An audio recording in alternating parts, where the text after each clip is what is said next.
नमस्कार। आज आपण बनवणार आहोत मेथीची भाजी सोप्या पद्धतीने। साहित्य बघून घेऊयात। खोबरं घेतलं 1 मोठा चमचा, 1 मोठा कांदा घेतला बारीक कापून, 5-6 मिरच्या घेतल्यात बारीक कापून, लसूण घेतलेले आहे टेचून, मेथी घेतलेली आहे छान धुवून कापून घेतलेली आहे। आता भाजी करायला घेऊया आपण। कढई ठेवली आहे गॅसवरती गरम व्हायला। त्यामध्ये 1 मोठा चमचा तेल टाकणार आहोत, लसूण टाकणार आहोत टेचलेला, मिरच्या टाकून घेणार आहोत आणि कांदा टाकणार आहोत। कांदा छान परतवून घ्यायचा आहे।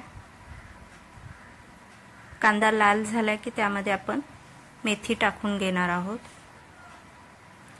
तुम्हाला माझ्या रेसिपी कशा वाटतात मला नक्की सांगा। चॅनलला सबस्क्राइब केलं नसेल तर प्लीज सबस्क्राइब, लाईक, शेअर नक्की करा। चवीप्रमाणे मीठ टाकून घेणार आहोत।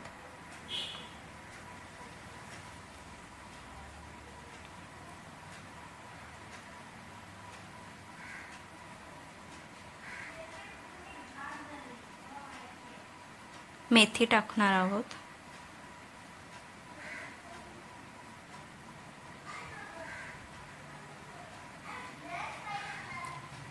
छान मिक्स करून घेणार आहोत मेथीची भाजी।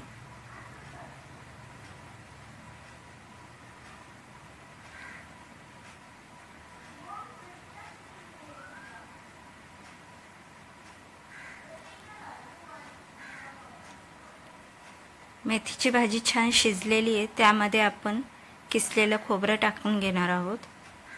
छान मिक्स करून घेणार आहोत। भाजी आपली झालेली आहे। माझी रेसिपी कशी वाटली मला नक्की सांगा। चॅनलला सबस्क्राइब केलं नसेल तर सबस्क्राइब, लाईक, शेअर नक्की करा।